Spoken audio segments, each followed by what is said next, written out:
السلام عليكم. انا كابوران شاف وشو حسن. كابوران شاف وشو حسن. الماتريكول 10264. كنشتغل في مدينة العيون مدة 8 سنين، والمجموع في القوات المسلحة الملكية هي 19 سنة داخل القطاع. وقع لي مشكل مع الزوجة ديالي، حصلتها بان عندها الوثائق مضوبلين وعندها العقد مع راجل اخر. هنا غادي يضطر عليا باش غادي ندفع الوثائق ديال هاد السيده للمحكمه باش تفكني منها وتشغل شغل هذيك الساعه. المشكل دفعته للمحكمه، الوكيل جلاله الملك في محكمه الابتدائيه بمدينه العيون زور عليا، دار المراه ديالي في الملف مع راجل اخر وتنجي انا بحال جاي الشاهد. حنا مشكل غادي نطرحوا على الكونر بان هاد السيده ها شنو كاين في المحكمه، ها شنو كاين. قال لك غتمشي للمحكمه العسكريه للرباط، ها الكونجي سير للمحكمه العسكريه وشكي عليهم تما. غادي نجي انا من العيون للرباط جايب 8 ايام ديال الكونجي، تندفع شكايه ما بغى حتى واحد يسمعني داخل المؤسسه، حتى ولات يعني غيضطروا يديروا هما الشكايه، حيت الساله الكونجي ما رجعتش غتولي بروميان بيرو دير روشيرش. انا تسنيت هذا الروشيرش مده 3 شهور ما تدارش. قلبت عليه في مدينه مراكش، عطيتهم لاكارت بوانتاوني، عطاوني لاكارت ديالي هذه عندي شهر، عندي شهرين بوانتيتها في عملتين غير، عندي 3 شهور بوانتيتها في القلعه سراغنا. فهمتني الاستاذ؟ هنا 3 شهور راه خاص يشدوك، 3 شهور بوانتاو وعطاوني لاكارت. عاد انا عرفت بان هادو جاو عباد الله ما ديكلاراوش بها، وهذا الشيء غادي نديه للاعلام وغادي نطالبوا صاحب الجلاله الله ينصرو يتدخل يشوف من هو تيتلاعب بالمؤسسات.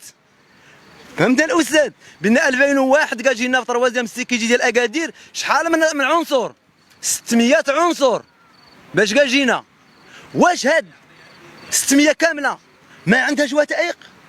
او حقرني شي حد داخل القطاع وسحب وثائق ديالي؟ اليوم تنطالبوا التحقيق، المسؤولين يشوفوا من وراء هذه الخلفيه.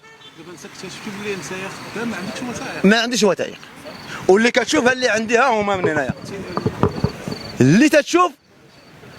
ها انت شنو كيبان لك؟ البطاقه العسكريه. واللي لتحت هنا اللي قال لي ثانيها كونير ماجور قبطان سيكليتير طروازيام بيرو، هذا نسيبه ولد الحرام. فهمتني؟ انا وياه واخدين الخواتات، ها هو فين تيخرج لي كارت وهو قبطان وتيدير راسو كونير ماجور. وانا تنطالب جميع المسؤولين يسمعوا هذه القصه هذه ويسمعوا هذا السيد هذا، بان هذه البطاقه كاينه في جهه اخرى ماشي غير عندي انا هذه. حيت انا سولت، قال لي المحامي شوف واش كاينه البطاقه هذه عند عساكريه اخرين، قلبت كاينه عند واحد اخر. ها نفس هذه هذا السيد هذا.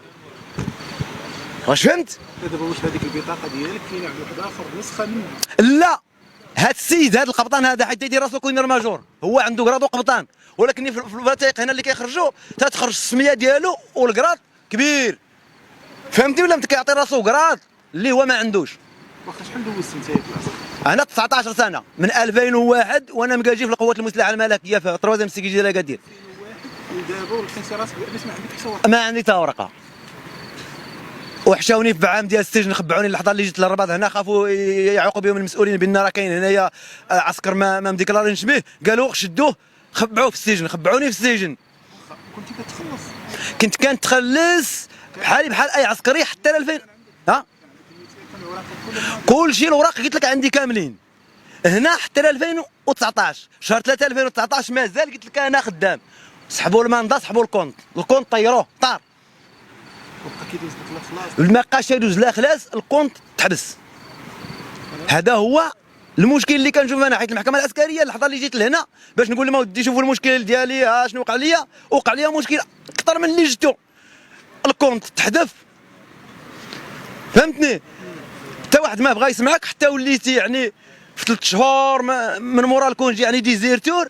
عاد وليت انا مشيت للاداره العامه باش نديكلاري عند عبد اللطيف الحموشي، نقول ليه شوف راني عسكري مده 3 شهور وما وقعليش الروشيرش، في كاين شي خلل. هما يسحبوا البطاقه الوطنيه وخبعوني في السجن. خرجت من السجن ما لقيتش لاكارت ديالي، داوها لحد الان. دوزتي عام ديال الحبس؟ عام ديال الحبس. ما عنديش حكم، ولا اللي عنده حكم يجيبوا لي. واش فهمتني؟ ما عنديش حكم. دوزتي عام حكم وخرجتي. دوزت عام ديال السجن بدون حكم وخرجت. واخا مني فاش وصلت 2019 اكتشفتي بلي الخلصه ديالك ما كدوش ناس، مشيتي سولتي على راسك؟ راه جيت نسول على راسي في الرباط انا. هي فاش عطاك الوقت؟ هي فين تعتقلت نيت انا؟ حتى ما غاديش يجاوب حتى واحد. شنو اكتشفتي من بعد؟ من بعد اش غادي نقول لك، اكتشفت بان راهم كاين خويا كاين اختي راهم قاتلين الوالد، وقالين بعض النياب ديال الاراضي الجموع، وزوروا شي اوراق هما الكاشنيات ديالهم عندي هنايا، وبداو تيبيعوا للمواطنين. فهمتني دابا كيفاش النصب؟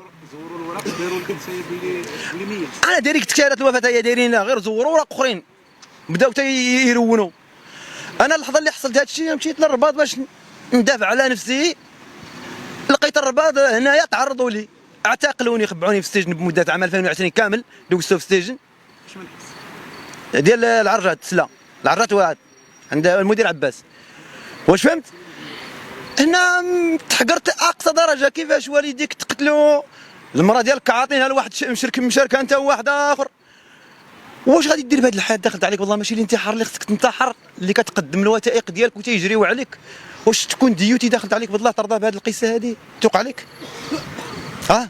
دابا المراه ديالك مزوجه بواحد اخر، ويا صاحبي راه والده معاه، على اساس انت ميت. على اساس داريني انا ميت، وهي والده معايا. عندي معاها جوج اللي هما من دمي ولحمي، وهذاك الثالث ديال هذاك الراجل الاخر. ولكن هو عندي في الحاله المدنيه كاملين بثلاثه، حيت انا ما اكتشفتش في الاول باش نحبس ما نديرش في الحاله المدنيه ولا نرفع دعوه. ما اكتشفتها حتى في الحاله المدنيه، عاد اكتشفتها انا ومشيت باش ندير تحاليل. ويخرج عندي زعما هذاك الوكيل يعني راجل، يقول لي اجي نقول لي شي غدير، حيد هذه المصيبه من ظهري، فكني منها ومنها اللي خلقها، خلي الحساب تاع غدا امام الله. الخاينه راه خلاص عند الله. ولكني ما استطاعش يجاوبني. قال لهم اغتيلوه. ايوا هذا هو المشكل. قال لهم اغتيلوه. رفض وكيل العام ديال الاستئناف، هو اللي الله يجازيه بخير، هو كل ما يرفض هو والله لا فتلتي انا باش نقولها لك. ولكن اللحظه اللي خافوا من الوكيل العام بقاو تيشوفوا كيفاش غادي يقتلك شي حادثه ولا سميتو صافي، وانا نزلت بحالي نجيب حالي. شنو السبب؟ علاش داروا لك هذا الشيء كامل؟ وانا داروا لي هذا الشيء هذا. عندي الدار في العيون فيها ستاد لي زابورتومون، 4 خدامين جوجات حابسات، هذه ديالي انا في ملكي بالبواق ديالها. ولكن اللحظه اللي داروا شهادات الوفاه مشاو تيزوروا هذا الملك لشي واحد اخر. ولكن الوراق اللي عندي انا راه على سميتي، راه ديك المحكمه رونوا فيها الوراق تما. فهمتي دابا كيفاش؟ دابا انت كتظن على ان كاين شي خفيه هي اللي عاونتهم انهم يديروا هذا. وراه كاين جوج الجنرالات، راه كاين جوج الجنرالات بلا ما كاين جوج الجنرالات، واحد متقاعد واحد مازال خدام. وهذاك المتقاعد ولدو كوماندار الجدرميه، وهذا هو اللي تيجري مورايا في الرباط. انا هاد ولد هاد الجنرال هذا كوماندار الجدرميه هو اللي تيجري من مورايا، هو وخويا بجوجهم في الرباط. راني فاصا انا وياهم بحال هكا. وهو هذاك الكوماندار هو اللي دار المينوط داني الحبس. كيفاش درتي المينوط؟ وجا واحد العسكري اللي عنده كراط وشاف، انا هكا برا نشاف، وجا واحد اللي هو كراط وشاف سنا في المحضر ديالي انا ودفعوه للمحكمه. عاد جاو محاضر مزورين من العيون بان هذا راه شدوا العسكر في الحدود ما عنده حتى ورقه وقدمناه للمحكمه. الله ودي كيفاش جبتيني انت من انت درتي المحاضر زورتيهم اللي دفعتيهم للمحكمه؟ انا راه المحاضر هما عندي ديال الرباط. واش فهمتي دابا كيفاش؟ راه جاو محاضر اخرين من العيون بان هذا السيد هذا راه شدوا العسكر في الحدود ما عنده حتى ورقه. المحكمه شنو دار القاضي داخل المحكمه؟ بحيث باش حطوا لي هذا الدوسي هذا دار الملف لاحاله الى الاختصاص، حيث مدني ما كتحكموش المحكمه العسكريه. ولكن انا ماشي مدني، كتشوفني قدامك مدني بالورق ديالي انا مدني دابا. ها ودار الاحاله للملف اللي عند القاضي اللي هو مفاهم معاه في المحكمه ديال سلا، وطمسوا الملف في المحكمه ديال سلا وهربوا لي بلاكارت. حيت يكون كيعطوني لاكارت غنرجع للحكم من المحكمه العسكريه، غنقول له اعطيني ذاك الحكم ديال 6 شهور باش نمشي نعطيه لذاك البطايون باش يعطيني ليفري ديالي. هادشي راه معروف.